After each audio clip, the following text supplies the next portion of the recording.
안녕하세요. 저는 지금 30대 후반으로 서울에서 살고 있는 여성입니다. 지금은 나름대로 행복하고 차분하게 살아가고 있어요. 하지만 제 인생이 계속해서 평온하고 행복하기만 했던 것은 아니었어요. 저희 친정이나 시댁이나 참 여러 가지 일들을 겪고 저 역시 속도 많이 썼고 울기도 많이 울었는데요. 많은 말썽을 뒤로하고 지금은 행복하게 살고 있으니 한 번쯤 지나온 일을 돌아보는 것도 좋을 것 같아서 사연을 보내봅니다. 저는 남편과 대학교 때 처음 만났어요. 남편은 공부를 잘해서 지방에서 서울로 대학 진학을 온 케이스였죠. 저도 나름 학업 성적이 괜찮았기 때문에 저희는 같은 과 동기로 만나서 친해졌습니다. 남편은 순하고 얼굴도 나름 훈남이었기 때문에 여자 동기들 중에 좋아하는 사람들이 많았는데 의외로 저한테 와줬죠. 나중에 들어보니 제가 성격이 쿨하고 시원해서 좋았다고 하더군요. 남편이 선배에게 혼나고 있을 때 제가 큰 소리로 그 선배를 망신줘서 공경에서 빠져나온 적이 있었는데 그때 반했다고 했었고요. 처음 사귄 것은 대학교 3학년 때였는데 그 이후로도 저희는 한 번도 헤어지지 않고 쭉 몇 년을 사귀었어요. 남편이 군대에 갔을 때도 쭉 기다려주었고 졸업반이 되어서도 서로 의지했고요. 저희 대학과 학과는 취업이 잘 되는 곳이었어요. 그래서 남편은 군대를 다녀와 2년 뒤에 저는 졸업하자마자 대기업에 취업할 수 있었죠. 제가 좀 더 앞서 들어왔기 때문에 진급도 빠른 편이었고요. 하지만 둘 다 대기업 직장인이어서 누구랄 것도 없이 다 연봉이 상당히 높았어요. 저희 둘은 모두 서로와 결혼할 생각이 상당히 굳건해서 취업하자마자 결혼 자금을 모으느라 허리띠를 졸라매었죠. 대기업 초봉은 5천 정도였는데 물론 받는 돈만큼 일도 많이 하기는 했지만 연봉이 높은 만큼 돈을 모으기도 쉬웠어요. 게다가 저는 친정이 어렵지 않았고 저를 적극적으로 도와주셔서 남편이 저보다 늦은 2년 동안 돈을 상당히 잘 모을 수 있었죠. 친정 아빠는 저 어릴 적에 돌아가셨는데 남겨주신 유산이 많아서 저희 엄마가 서울에 아파트가 2채 정도 있었어요. 연금도 많이 나와서 생활에 여유도 있으셨고요. 자식은 저 하나라 항상 저한테 뭐든지 해주려고 하셨죠. 하지만 저는 제 힘으로 결혼 생활을 시작하고 싶어서 엄마가 해주신다는 돈을 전부 거절하고 열심히 제 월급을 모았어요. 덕분에 결혼할 때 어렵지 않게 저희 힘으로 아파트를 사서 시작할 수 있었죠. 물론 대출은 정말 많이 받아야 했지만 그래도 부모님의 도움을 받지 않고 서울 변두리에라도 아파트를 마련해서 시작한다는 게 결코 쉽지 않은 일이었죠. 그런 덕분에 뿌듯한 마음으로 신혼생활을 시작할 수 있었어요. 처음 시어머니 되실 분을 보았을 때는 상당히 좋은 분으로 보였어요. 지방에 사시면서 작은 사업을 하시는 분이 시아버지였는데요. 집안은 나름 경제력이 있고 윤택했지만 시어머니는 거기에 만족하지 못하시는 것 같았죠. 저희 집이 서울에 아파트 2채가 있다는 사실을 아시고는 어딘가 부러운 눈으로 저를 보시곤 했어요. 상견례 할 때 시어머니는 저희 엄마한테도 서울에 아파트가 2채나 있어서 좋으시겠다 라고 말씀을 하셨어요. 하지만 묘하게 엄마한테 밀리고 싶지도 않은 분위기가 있어서 지켜보는 저는 기분이 상하긴 했죠. 아휴, 저희 애들 아빠가 사업을 자그만하게 하는데 사실 저는 서울 올라가서 살고 싶거든요. 그런데 뭐 지금 하는 사업도 잘 되고 있고 해서 여길 뜰 수가 없어서. 어머, 그러셨군요. 사업이 참 잘 되었거든요. 겉으로 보기에 규모는 크지 않아도 나름대로 탄탄한 편이라 저희가 지방 살긴 하지만 벤츠 2대 몰고 있기도 하고. 어머, 우리 애가 복이 있네요. 유복한 집으로 시집가게 되었으니까요. 아이요, 그럼요. 뭐 서울 아파트만큼 값이 나가진 않겠지만 저희도 이쪽 지방에 아파트가 2채나 있거든요. 시어머니는 웃으시면서 저희 엄마한테 말씀하셨어요. 앞으로 저희는 자산이 많이 불어날 거긴 해요. 이번에 애 들어서 우리 애들 아빠 사업이 정말 잘 되고 있어서요. 바깥 사돈이 능력 있으셔서 좋으시겠어요. 그렇죠. 그 안사돈 분께서는 바깥 사돈이 돌아가셔서 앞으로 희망이 없으시겠어요. 그 말을 들은 엄마의 표정에 잠깐 어두워지셨어요. 예비 신랑이 황급히 시어머니의 무릎을 쳤지만 시어머니는 왠지 이유를 모르겠다는 듯한 얼굴로 저와 신랑의 얼굴을 번갈아 볼 뿐이었죠.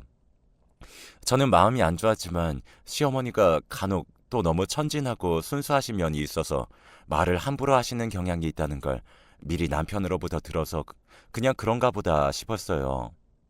남편은 어머니가 좀 안쓰럽다는 투로 말했죠.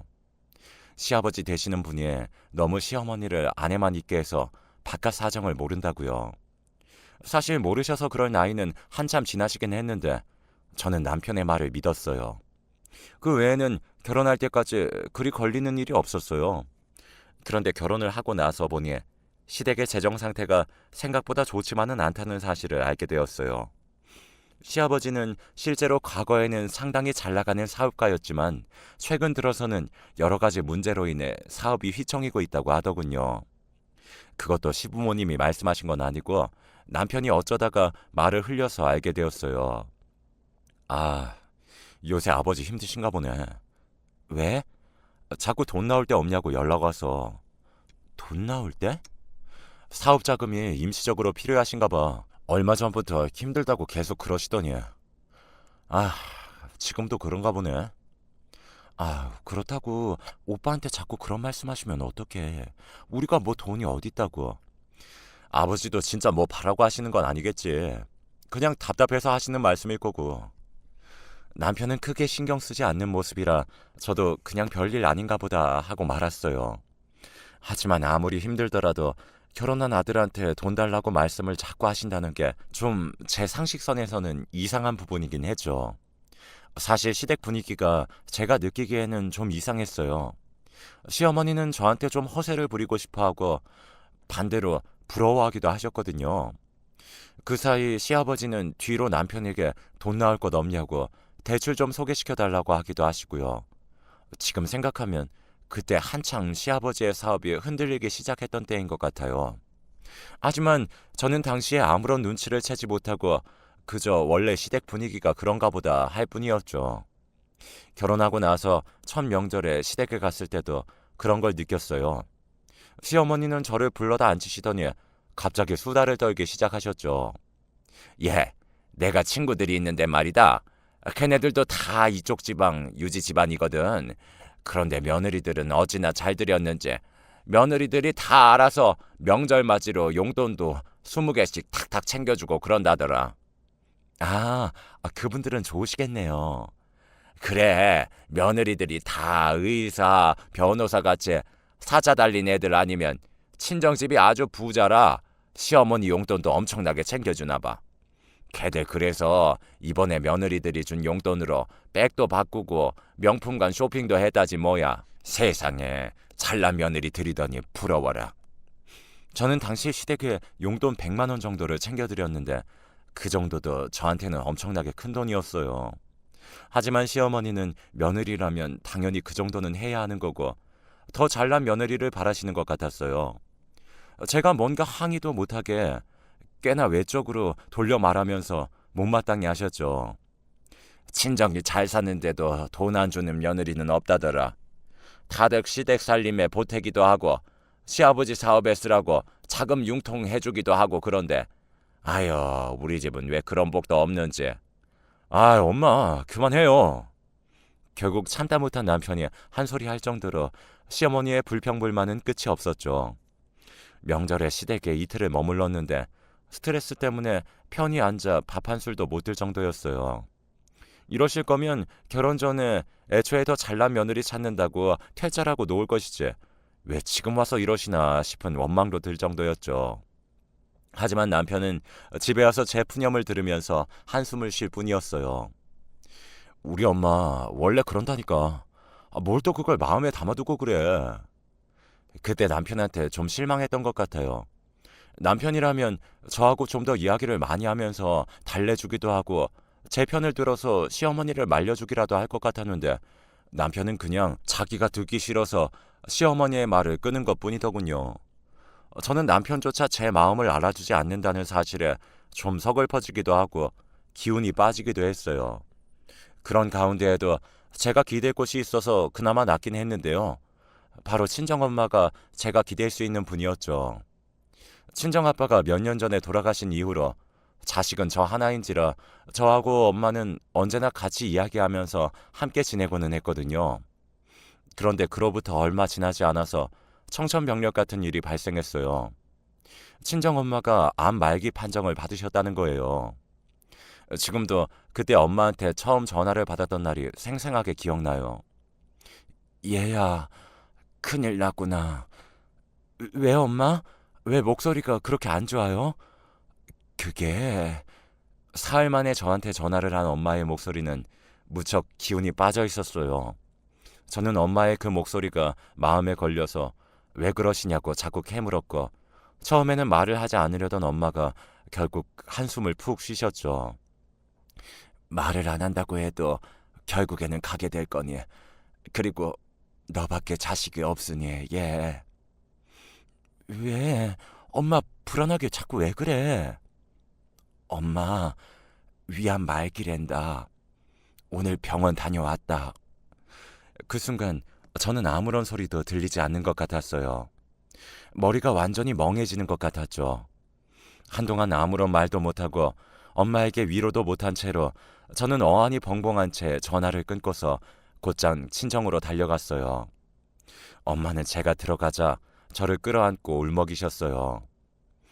자식이라고 너밖에 없으니 내가 어디다 대고 힘든 일을 이야기하겠니? 나 없으면 어쩌니 얘. 엄마 진짜야? 아니, 그래도 병원 다른 데도 가보자. 오진일 수도 있잖아. 말도 안 돼. 나 진짜 어쩌라고. 저는 싫다는 엄마를 끌고서 당장 병원 여러 군데 예약해서 여기저기 다녔어요. 남편한테는 간략하게 자초지종을 설명하고서는 집에도 들어가지 않은 채 엄마를 모시고 다녔죠. 하지만 엄마는 정말 암 말기였어요. 어느 병원에 가도 이제 가망이 없으니 마음의 준비를 하라는 말만 들었죠. 저는 엄마 앞에서는 씩씩한 척을 했지만 집에 와서는 남편 앞에서 한도 끝도 없이 울었습니다. 남편도 할 말이 없는 듯 담배만 뻑뻑 피워댔죠. 시댁에서는 엄마 소식을 들은 이후 시어머니가 저와 남편을 불러서 함께 식사를 했어요. 시어머니는 여러 가지로 엄마 걱정을 하는 듯해 보였지만 어쩐지 그 말에서 저는 진심을 느낄 수가 없었죠. 저는 그게 제가 너무 심적으로 힘든 상황이라서 그렇다고 생각했어요. 한참의 걱정의 말을 늘어놓으면서 시어머니가 그러시더군요. 안 사돈이 건강하셔야 할 텐데. 아여, 친정아빠도 안 계신데 어쩌니? 그러게 말이에요. 설마 이런 상황이 올 줄은 꿈에도 몰랐어요. 그럼 어느 정도 사신데? 시한부지? 그 말에서 어딘가 재미있어 하는 듯한 걸 느끼고 저는 상당히 불쾌해졌어요. 시어머니는 마치 흥미로운 상황이 벌어졌다는 양 가벼운 말투로 시시껄렁한 농담까지 하면서 친정엄마의 건강 상태에 대해 이야기하더군요. 곁에 앉은 남편도 상황 파악이 안 되는지 시어머니 장단에 맞춰주면서 낄낄댔어요. 저한테 과일을 깎으라고 당연하게 내놓은 사과를 들고 앉았죠. 저는 그 자리에서 불같이 화를 내고 싶었지만 지금 엄마 일로 몸이 녹차가 되어 있으니까 화까지 내고 싶지 않아 일단 참았죠. 안 사돈 죽고 나면 유산 다 너네한테 오지. 그렇겠지 뭐. 장모님한테 다른 자식이 있는 거면 몰라도. 아이고, 너희 집 활짝 폈다. 아직 모르지. 장모님이 갑자기 암 말기고 뭐고 다 이겨내서 벌떡 일어나실지도. 무슨 로봇이니? 남편은 자기 집이라 그런지 아무 생각도 없는 얼굴로 시어머니하고 웃으면서 농담을 했어요. 지금 생각하니 그것도 과연 진짜 농담이었는지 의문이더군요. 저는 엄마만 생각했을 때도 이미 심신이 지쳐버려서 돌아오는 길에 남편한테 한마디 했을 뿐 아무런 화도 내지 않았어요. 차라리 저들이 저런 소리를 해서 엄마가 살기라도 한다면 정말 너무 다행일 것 같았죠. 하지만 그런 기적은 일어나지 않았어요. 딱 3개월 뒤에 엄마는 돌아가셨죠. 너무 황망하고 너무 갑작스럽게 돌아가셔서 저는 처음에는 눈물도 나오지 않았어요. 남편은 직장에 있었고 엄마의 임종 순간을 지킨 것은 저 하나였죠. 그래도 임종을 지킨 게 어디냐고 멍한 머릿속으로 생각해봤지만 눈앞에서 세상을 떠나신 엄마 모습을 보다 보니 저도 다 그만두고 싶어질 지경이었습니다. 제가 남편에게 문자를 보냈지만 남편은 일이 바쁘다는 핑계로 퇴근 시간이 한참 지나서야 병원으로 왔어요. 이미 장례식장으로 시신이 옮겨간 후였죠. 저는 아무런 말도 할 수가 없어서 내내 멍하니 앉아 있었어요. 자기야, 정신 차려야지. 자식이 당신 하나뿐이니 당신이 식장 돌봐야 하잖아. 아, 진짜 힘들다. 일 진짜 힘들어. 남편은 자기도 일하고 와서 힘들다고 몇 마디 불평을 하더니 그제야 장례식장 일을 좀 봐주기 시작했어요. 그때서야 시댁 부모님들도 오셔서 장례식장으로 들어오셨고요. 아니 이게 무슨 일이니? 상심이 크겠구나. 시어머니와 시아버지는 들어와서 조문을 한 뒤에 저와 마주 앉아서 이야기를 나누었어요. 그래도 연세가 그래 고생 많이 안 하셨잖니 얘. 어차피 한 번은 겪을 일이고. 그래 오래 앓지 않고 돌아가셨으니 좋은 일로 생각해야지. 그 정도 사셨으면 돌아가실 때 됐어. 하지만 시어머니와 시아버지가 번갈아 말할 때마다 저는 속이 울컥거리면서 올라왔어요. 사실 저희 친정엄마보다 시어머니 나이가 더 많았거든요. 시아버지는 말할 것도 없고요. 저는 너무 화가 났지만 엄마 영정사진 앞이라서 꾹 참았어요. 시어머니는 장례식장 밥이 맛이 없다며 상조회사를 너무 싼 곳을 한 거 아니냐고 투덜거리시다가 곧 떠나셨죠. 남편도 밥이 맛없다며 맞장구를 쳤어요. 저는 그날 밤 내내 식장 한 구석에 앉아서 밤을 샜어요. 남편은 작은 방에 들어가서 잔다며 사라졌고 저만 혼자 구석에 앉아 있었죠. 세상에 저 혼자만 남은 것 같았어요. 남편이 있었지만 그 사람은 제 가족이 아니라 그냥 시댁에 딸린 부속품으로 저를 데리고 있을 뿐인 것 같았죠. 그리고 장례를 모두 끝내고 난 후 엄마의 재산을 모두 물려받느라 세무서와 관공서 여기저기를 뛰어다녔어요. 사업을 하셨던 친정아빠가 돌아가시면서 저한테 유산이 조금 오긴 했지만 그때 저는 엄마한테 전부 또 돌려드렸거든요. 엄마가 오래 사실 거라고 생각했고 그러려면 재산이 많이 필요할 거라 생각했으니까요. 그리고 확인하는 엄마의 재산은 생각보다 더 많았어요. 엄마가 아빠 살아생전 미리 준비해둔 재산도 많다고 저한테 몇 번이나 말했지만 저는 그리 심각하게 듣지 않고 다 잊어버렸거든요. 서울에 아파트 2채, 경기도 신도시 쪽에도 아파트가 있었어요. 금융자산도 좀 더 있었고요. 저는 그것이 돈이 중요한 게 아니라 엄마가 남긴 것이란 생각에 무척 소중했어요. 저희 엄마가 사시던 집은 아예 정리도 안 하고 그대로 간혹 가서 머물 생각으로 건드리지도 않았고요. 그런데 얼마 안 있어 시댁에서 저를 불러서 밥을 먹으러 오라고 하시더군요. 그날따라 어쩐 일로 시어머니가 직접 거하게 식사를 차려서 상을 차려두고 저한테 아무 일도 시키지 않은 채로 오라고 하셨는데요. 남편도 없이 저 혼자인데 이렇게 갑자기 극진한 상을 받으니 기분이 이상했어요. 아가, 얼른 와서 먹어라. 너 잘 먹어야 해. 네, 어머님. 감사합니다. 아이고, 엄마 돌아가시고 얼마나 상심이 크니. 잘 먹고 몸도 마음도 건강해야지. 시어머니는 매우 다정하게 말씀하시면서 저한테 갈비를 덜어주고 잡채도 내주셨어요. 시어머니는 음식 솜씨가 그리 좋은 편은 아니라서 맛은 없었지만 그래도 친정엄마 돌아가셨다고 저한테 성심성의껏 이런 걸 해주시는 것 같아서 어딘가 눈물이 날 정도였죠. 이제 엄마가 해주시는 집밥은 먹을 수 없었으니까요. 제가 밥을 다 먹고 차를 마시려고 자리에 앉자 시어머니는 다과까지 잘 차려서 가지고 나오셨어요. 저는 송구해서 어쩔 줄을 몰랐는데 시어머니는 다 괜찮다며 제가 일어서려는 것도 막으셨어요. 차를 마시면서 이런저런 이야기를 하던 와중에 시어머니가 제 얼굴을 한참 쳐다보면서 눈치를 보시더니 말씀하셨어요. 그래도 이제 좀 안정이 되었나 보구나.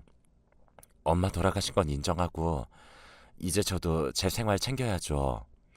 그래, 그래도 나쁜 일만 있는 건 아니잖니. 예, 애비가 그러는데 친정엄마가 뭐 많이 남겨주셨다면서? 네? 애비가 그래요? 그래, 예상보다도 더 많아서 너도 놀랐다고 그러더라. 애비도 좀 놀랐다고 하고. 남편은 입 가볍게 또 시어머니한테 쪼르르 그 사실을 일러바친 거였어요. 저는 순간 속이 부글부글 끓어올랐지만 별다른 악의 없이 말씀하시는 시어머니한테 화를 낼 수도 없어서 그냥 억지로 웃어 보였죠. 아, 친정아빠가 생전에 엄마한테 주신 게 좀 있더라고요.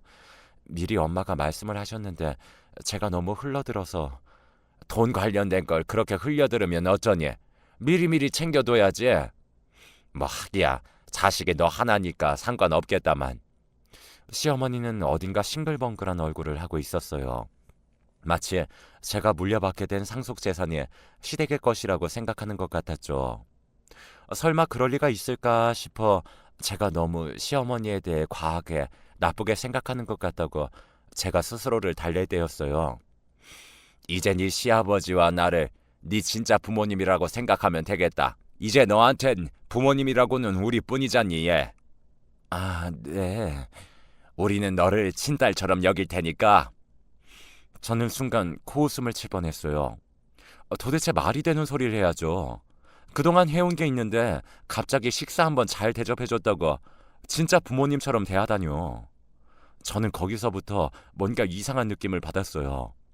제가 별다른 대답이 없이 차자만 들여다보고 있자 시어머니가 말을 이으셨어요. 사실 너희 시아버지가 사업이 요새 잘 안 되고 있어. 자금이 많이 부족하다더라. 아, 그러시군요. 그래, 자금 융통 살짝만 되면 금방 풀리는 건데 그게 안 되네. 시어머니는 제 눈치를 슬쩍 보시고는 은근하게 말했죠. 자금만 좀 융통해주면 사업 금방 확장되어서 훨씬 부자 될 거야. 우리 재산 늘어나면 그게 다 어디로 가겠니? 너희 남편하고 너한테 가지. 네, 잘 풀리면 좋겠네요. 아유, 어디 돈 좀 빌릴 데 없을까 모르겠네. 넌 아는 데 없니? 그런 식으로 시어머니는 저한테 돈 나올 구석 아는 곳 없냐고 집요하게 물어봤습니다. 저는 시어머니의 속내가 보이기 시작해서 계속 말을 회피했죠. 하지만 시어머니는 점점 더 화가 난 얼굴이 되더니 결국 탁자를 두드리면서 큰 소리를 내더군요. 예, 너 돈 있지 않니? 네 상속받은 재산 말이다. 너무 많다며. 아파트가 세 채라면서 시댁 도움 잠깐 주는 게 그렇게 싫으냐? 무슨 말씀이세요, 어머니? 시애미가 이렇게까지 말했으면 네가 먼저 얘기를 해야지. 자금 융통해드린다고. 어쩜 애가 이런 식이니? 시어머니의 목소리가 더 커졌지만 저는 이미 예상하고 있었던 바라서 당황하지도 않았어요. 이상할 정도로 마음이 차분해지기도 했죠. 몇 년 동안 시어머니가 저한테 해온 언행들이 스쳐 지나가면서 이렇게 될 것이 뻔했다는 생각이 들었어요. 그거 제 재산이라서 제 마음인데요. 뭐? 예, 너 말 그렇게 하는 거 아니야? 시부모한테 그런 식으로 그러면 못 써. 가족들한테 어쩜 그렇게 인색하게 구는 거니? 가족 간에 네 거 내 거가 어디 있어. 따지자면 그게 애비 돈이지 네 돈이겠니? 친정엄마가 물려주신 재산에 말도 안 되는 소리를 하는 꼴을 보니 저도 더 이상 참을 수가 없었어요. 남편? 남편이라는 소리에 저절로 콧방귀가 끼어지더군요. 진짜 웃기네요. 보자 하니까 남편도 남보다 못한 거 가지고. 뭐? 예, 너 우리 엄마 돈 가지고 허튼 소리 말아요. 그 돈 걔한테는 몰라도 저도 당신들한테는 못 줘요. 뭐라고? 시어머니는 말문이 막혀서 입을 벌린 채로 저를 쳐다보고 있었어요. 제가 이렇게까지 말할 줄은 몰랐던 거죠. 다혈질적인 성격 몇 년간 참아주고 있었더니 이 꼴이었어요. 개소리도 정도 것이지. 수작질하는 걸 계속 넘겨줬더니 저급하게 진짜. 저는 몇 년을 참아온 말들을 한 번에 다 퍼부었어요. 시어머니는 수모를 당했다고 생각했는지 말도 하지 못한 채로 울기 시작하더군요. 정작 진짜 싸우기 시작하면 대꾸도 못하는 사람이었어요. 너 말 다 했니 너? 애비가 이거 알면 너 이혼하게 만들 거다. 어디 며느리가. 이혼하게 만든다고요? 저는 어처구니가 없어서 웃어버렸죠. 아니요, 내가 이혼할 건데요. 무릎 꿇고 빌어도 갈라설 거니까 그렇게 아세요. 시어머니는 그 말에 드디어 울고불고 안달내기 시작했어요. 저를 누를 방법이 아예 없다는 생각이 든 거겠죠. 저는 그대로 시댁을 나와서 집으로 가서 짐을 싸고 친정엄마가 사시던 아파트로 갔어요. 남편에게는 문자로 이혼을 통보했고요. 당연히 시댁과 남편이 동시에 난리가 났죠. 이렇게 쉽게 이혼하는 거 아니라고 남편이 적반하장격으로 화를 내기에 제가 이혼 소송 가자는 거냐고 변호사 선임하겠다는 뜻을 비쳤더니 남편이 돌변해서 미안하다고 사과하기 시작했어요. 하지만 이런 일을 겪은 마당에 제 마음이 돌아설 리가 없었죠. 저는 그대로 버텼고 결국 1년도 채 되지 않아 남편은 이혼 서류에 도장을 찍었습니다. 그간 시댁으로 보낸 돈과 시어머니의 말들을 증거로 소송을 하겠다고 하자 겁을 먹은 거였죠. 그래서 그 후로 저는 상속받은 재산을 가지고 나름대로 여유를 가지고 살고 있어요. 친정 부모님이 물려주신 재산이 많은 편이라 굳이 돈을 벌 필요는 없었지만 그래도 직장은 다니고 있고요. 만약 너무 억울한 일을 계속 당하고 있는 분들이라면 한 번 정도는 크게 뒤집어 버릴 필요도 있어요. 인생이 달라져서 훨씬 행복하게 살 수도 있으니까요. 그럼 여기서 이만 제 사연을 마치겠습니다.